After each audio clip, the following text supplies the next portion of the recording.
Okay, so today we're diving into a really intense situation unfolding deep underground in British Columbia. Yeah, it's quite something. We're talking about the Red Chris mine. Exactly. 3 miners trapped since July 22nd. They're, what, 600 meters down? Yeah. It's you can really feel the tension around this. Well, the remarkable thing really is that they are reported safe. They managed to get into a Minark refuge chamber. Right, one of those specialized units. Exactly. Think of it like a reinforced safety room deep underground. It's got its own air, water, comm systems, basically built to keep people alive for days down there. It really shows how far mine safety has come, doesn't it? Absolutely. It's a testament to those modern protocols. So our mission here, for you listening, is to unpack this high-tech rescue that's happening right now, but also, peel back the layers a bit. Look at the mine's history, right? Some controversy there. Yeah, and the partnerships involved, the indigenous partnerships, and how this all connects to a bigger story about mining safety in Canada. Okay, so let's start with the immediate problem. The rescue itself, there's this huge barrier, like a wall of rock and debris blocking their way out. We're talking 20, maybe 30 meters thick. Yeah, substantial. And the rescue teams, they're facing a massive challenge. They're bringing in some pretty advanced tech, though. Like that remote-controlled scoop, right? Yeah. I saw they got an expedited permit for that. Exactly. To clear the debris without putting more rescuers at risk. And they're using drones, too, I gather. Yeah, specialized laser scanning drones mapping the whole collapse zone in 3D. That data goes straight to the geotechnical experts. So it's a very careful, very deliberate process. Safety first, obviously. Absolutely. Which means it could take time.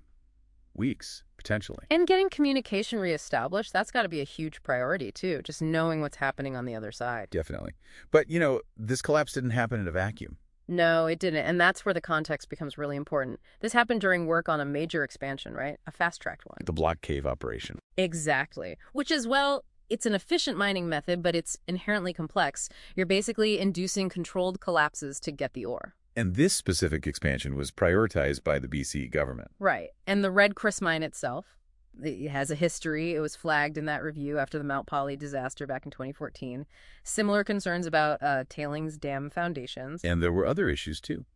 Environmental violations. Yeah, things like contaminant seepage, issues with wildlife fencing, electrification, documented problems. It really throws that tension into sharp relief, Economic drive versus operational risk, especially at a site with known challenges. And adding another layer, the mine is on Tahltan Nation territory. This isn't just like a standard land agreement anymore, is it? Not at all. That 2023 agreement they signed under BC's DRIPA legislation, that was groundbreaking. DRIPA, that's the Declaration on the Rights of Indigenous Peoples Act.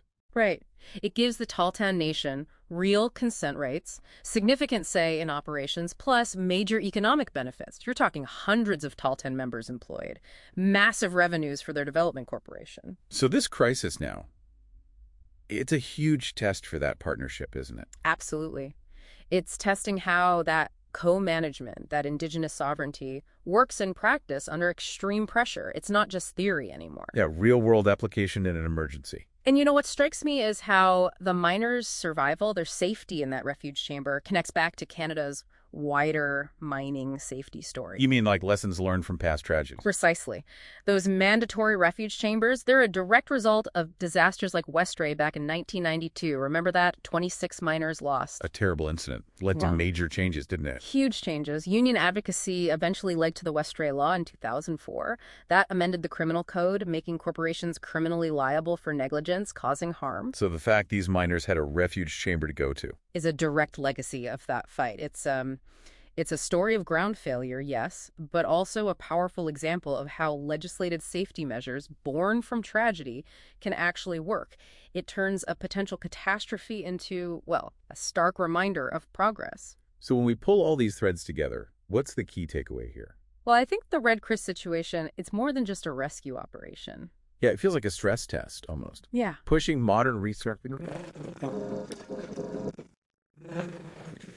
really evolving indigenous partnerships, all happening at once. Exactly. It's a narrative of failure, the ground failure, but also success, the safety protocols, the legislative legacy, and it's all playing out against that backdrop of, economic pressures and these shifting indigenous relationships. So something for you to think about. In a world that needs resources, How do we actually strike that balance between meeting those needs, ensuring absolute safety, protecting the environment, and really respecting and implementing true indigenous stewardship?